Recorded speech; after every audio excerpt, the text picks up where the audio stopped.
मानना है, किसी का ये कहना है कि भारत का ये नया उत्तर प्रदेश है, लेकिन धरातल पर कर्मचारियों का क्या कहना है ये सुनकर आप भी हैरान रह जाएंगे, क्योंकि ये एक ऐसा उत्तर प्रदेश है जहां पर कर्मचारियों की बातों को नहीं सुना जा रहा है। उनकी मांगों को लेकर सरकार बिल्कुल भी संवेदनशील नहीं नजर आ रही और कर्मचारियों की तरफ से आंदोलन करने पर सिर्फ सरकार आश्वासन ही देती है इन कर्मचारियों को। इन कर्मचारियों के बीच में बेहद ही नाराजगी भी देखने को मिल रही है और कर्मचारियों का यही कहना है कि आखिर सरकार करना क्या चाह रही है। इतने वर्षों से लगातार वो अपनी मांगों को लेकर शासन प्रशासन के सामने खड़े हुए हैं, लेकिन सरकार बिल्कुल भी संवेदनशील नहीं नजर आ रही। कभी भी सरकार इनकी समस्याओं के हल के लिए कोई शासनादेश जारी नहीं करती है। सरकार की तरफ से बस एक काम किया जाता है और वो काम होता है आश्वासन देने का। सरकार कहती तो है समस्याओं का हल किया जाएगा, लेकिन समस्याओं का हल होता नहीं है। और इस वक्त पर अगर हम बात करें उत्तर प्रदेश के संविदा आउटसोर्सिंग और स्कीम वर्कर्स की, तो उनकी जो हालत है वो बेहद ही बेकार है, क्योंकि उनको एक तो अल्प मानदेय मिल रहा है, वो भी समय से नहीं मिल रहा है। इसके अलावा उन्हें कोई भी ज्यादा अच्छी सुविधाएं नहीं मिल रही है।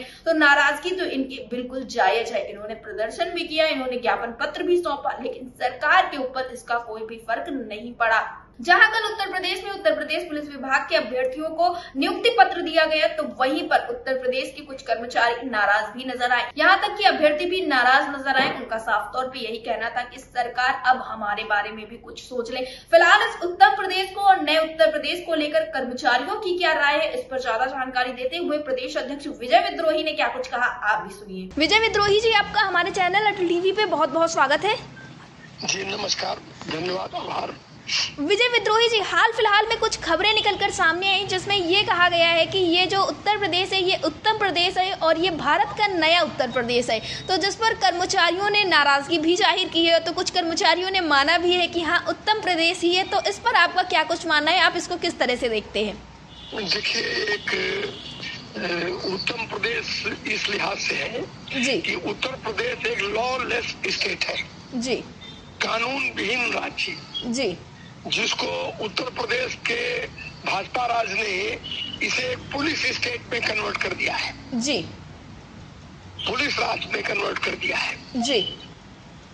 कानून व्यवस्था और अदालतें, ये सारे नियम कानून सब परे हो गए जी, तो स्वाभाविक है कि एक नई तरह का प्रदेश बन गया है जी। उसको उत्तम प्रदेश कह सकते हैं। उनके लिए ये उत्तम प्रदेश है जो जिन्होंने चरागाह इस प्रदेश को समझ लिया है जी, और यहाँ श्रम की लूट के लिए आ रहे हैं, इसके संसाधनों की लूट के लिए आ रहे हैं, सरकारी पूंजी की लूट के लिए आ रहे हैं।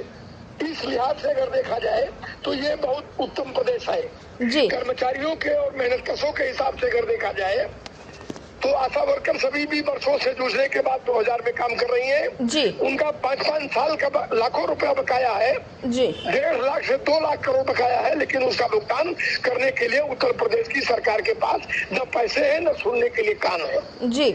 आउटसोर्सिंग में 9 लाख लोग काम कर रहे हैं, जिनको अस्थायीकरण मिल जाना चाहिए था, उनको आउटसोर्सिंग में भी मिलने वाले 10,000 रुपए के भुगतान में 6-6 महीने, 8-8 महीने, 10-10 महीने लग जाते हैं।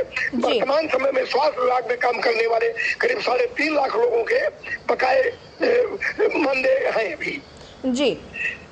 अस्थायी नौकरियां निकालनी नहीं है और निकालनी है तो उन भर्तियों की परीक्षाएं करके और उनको अदालतों में फंसा करके और विभिन्न तरीकों से मैंने वो भर्तियां करनी नहीं है जी जी जी।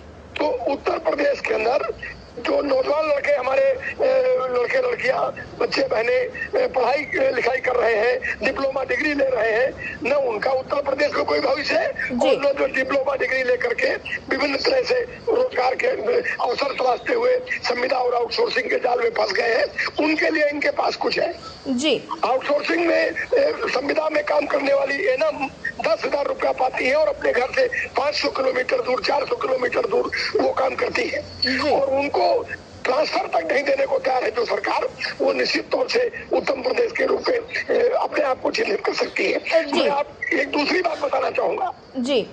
मोनिस्ट्रेशन की स्थिति यह है कि उत्तर प्रदेश के अंदर करीब 5 लाख से ज्यादा महिला कामगार हैं जी, जो एनएम के रूप में है, नर्सेस के रूप में है, स्टाफ नर्सेस के रूप में है, आशा वर्कर्स के रूप में है, मिड डे मील वर्कर्स के रूप में है। और उत्तर प्रदेश में विशाखा केस की रोशनी में जी gender sensitization committee against sexual harassment जी पूरे प्रदेश में कहीं नहीं है जी। यौन उत्पीड़न की घटनाएं होती रहती है। अभी इलाहाबाद में एक सीएचओ ने, स्वास्थ्य अधिकारी ने जी शिकायत की है उच्च अधिकारियों से कि वो हमारे जो प्रभारी है अधीक्षक महोदय है वो रोज उसको तंग करते हैं, छेड़ते हैं और आप बड़ी सुंदर है और मेरी व्यक्तिगत जरूरत आपको अगर रात में हो तो आप बताइएगा, इस तरह का भाषा इस्तेमाल कर रहे हैं। और कोई जेंडर सेलेक्शन कमेटी नहीं है, इस तरह की तमाम घटनाएं प्रदेश के अंदर होती रहती है जी। तो बदायूं में एक हत्या हो गई, उसके हत्यारे अभी तक, उस आशा वर्कर के हत्यारे अभी तक गिरफ्तार नहीं की गए। बाराबंकी में 1.5 साल पहले एक हत्या हुई थी, एक आशा वर्कर मारी गई थी, उसके हत्यारे अभी तक गिरफ्तार नहीं की गए। कल बाराबंकी में एक महिला के साथ रेप की कोशिश की गई, उसमें विफल रहने पर बलात्कारी ने उसके मुंह में पेशाब कर दिया। ये उत्तर प्रदेश है। तो उत्तर प्रदेश मुख्यमंत्री अपनी पीठ पर थुथवा ले, न कर्मचारियों के लिए है, न दलितों के लिए है, न महिलाओं के लिए है, न अल्पसंख्यकों के लिए है। ये उत्तर प्रदेश सिर्फ वे लोग जो उत्तर प्रदेश की पूंजी धन संपत्ति को लूट रहे हैं और श्रम को लूटने के लिए आ रहे हैं, उनके लिए उत्तर प्रदेश है। और मुख्यमंत्री उत्तर प्रदेश कहकर उन्हीं को आकर्षित भी कर रहे हैं।